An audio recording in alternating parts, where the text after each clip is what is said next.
Hello साथियों। कैसे हैं आप सभी लोग? एकदम बेहतर होंगे, शानदार होंगे, मस्त होंगे, जबरदस्त होंगे। 4543 वैकेंसी डिक्लेयर हो चुकी हैं साथियों। मैं दो पॉइंटों पे डिस्कस करना चाहूंगा कि सबसे पहले फॉर्म डेट और एग्जाम डेट। साथियों, इस समय 2025 अभी आज, यानी कि आज की जो डेट है वो साथियों वो 15 अप्रैल है। तो अभी इस भर्ती के लिए उत्तर प्रदेश पुलिस प्रोन्नति बोर्ड को ना तो कोई जल्दी है, ना कोई इतनी एकदम अचानक नीड है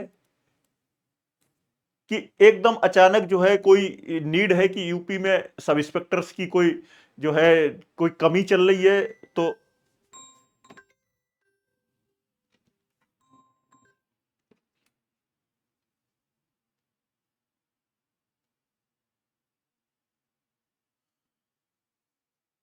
तो कोई जल्दबाजी नहीं है इस समय।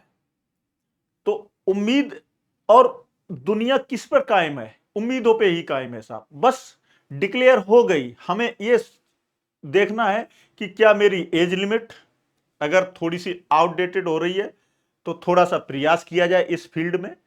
अगर हमारे क्राइटेरिया दूसरे जो है, सबसे महत्वपूर्ण क्राइटेरिया हमारा बेसिक्स है कि हमारी हाइट का, हमारे चेस्ट का, हमारी एजुकेशन में क्या हमारी ग्रेजुएशन कंप्लीट है या नहीं है, ये बेसिक पॉइंट्स हैं। वो अगर हमारे क्लियर हैं तो इतना कोई टेंशन वाली बात नहीं है कि अगर फॉर्म जो है, चलिए अप्रैल में नहीं आ रहे हैं, एंड में नहीं आ पा रहे हैं, मार्च में जिस तरीके की ये खुशखबरी आई हमारे पास, और आप सोच रहे होंगे कि अप्रैल के एंड तक फॉर्म फिलअप हो जाएंगे, अगर क्लियरिटी तो किसी को नहीं है अभी।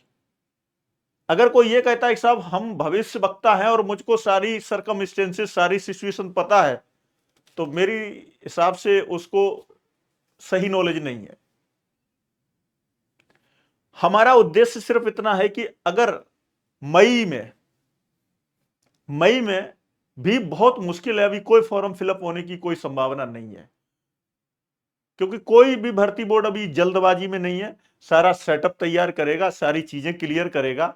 और हाँ, एक जो आप लोग वायरल देख रहे हैं कि कुछ सिलेबस वायरल हो रहा है, वो वायरल हो रहा है सिलेबस जो 2011 में रिक्रूटमेंट हुआ था साथियों, जिसमें मैं सिलेक्टेड हूं। उसमें जो है सबसे पहले प्री एग्जाम, उसके बाद मेंस एग्जाम, उसके बाद 20 नंबर का ग्रुप डिस्कशन। वो कई पार्टों में था और रनिंग भी उसमें 10 किलोमीटर की थी साथियों, 60 मिनट में, यानी कि 1 घंटे में। तो जो प्री था उस वो भी 4 पार्टों में डिवाइड था, और उस समय सेक्शनल कट ऑफ भी 40% थी और टोटल का 50% था। मेंस में सेक्शनल कट ऑफ 40% थी और टोटल का 50% था। और हिंदी का डेस्क्रिप्टिव पेपर 100 नंबर का अलग था और 300 नंबर का मेंस होता था।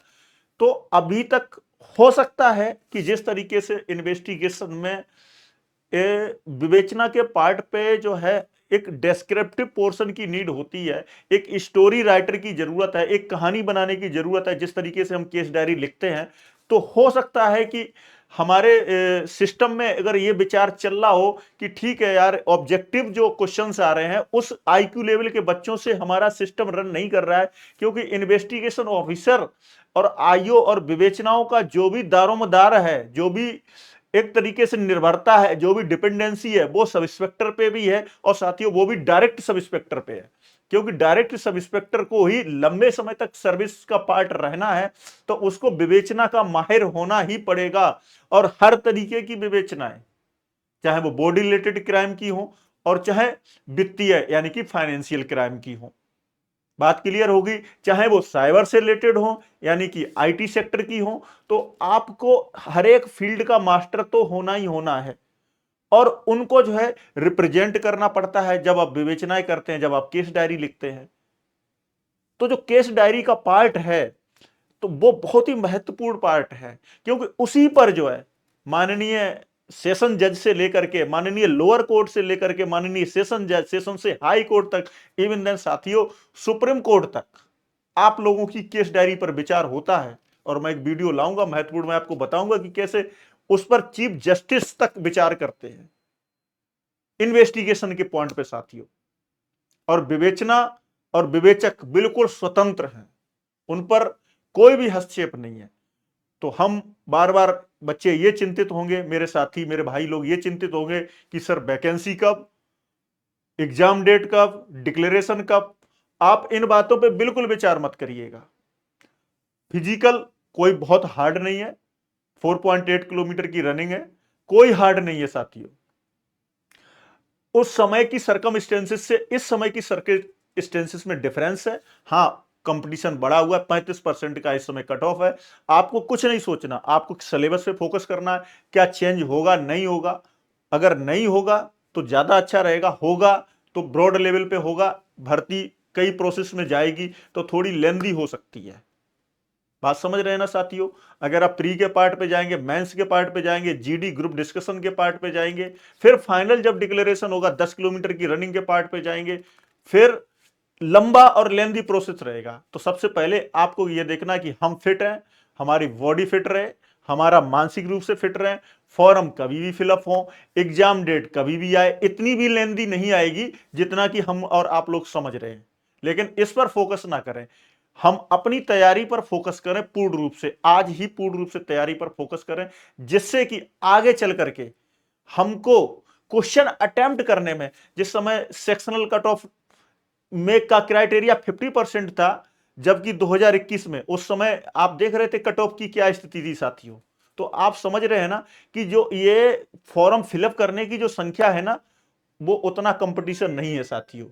ये बात बिल्कुल क्लियर बात है साथियों। तो मैं ये कहना चाह रहा हूं आप लोगों से कि आप लोग बिल्कुल भी टेंशन ना लें और किसी प्रकार की टेंशन ना लें, केवल पढ़ाई पर फोकस करें। और जो फॉर्म फिलअप करने की जो संख्या है वो हमेशा से ही ज्यादा रहती है, आप निश्चिंत रहिएगा, बहुत कम कंपटीशन है। आज से ही टॉपिक वाइज चीजों को पढ़ना और शुरू कर दें, रिवाइज कर लें। जब आप एग्जाम में जाएं, आप पे कोई प्रेशर ना हो, कोई टेंशन ना हो। आप कई कई क्वेश्चनों को कई बार उनके पैटर्न को यूज कर चुके होंगे, आपको भविष्य में कोई दिक्कत नहीं आएगी साथियों। और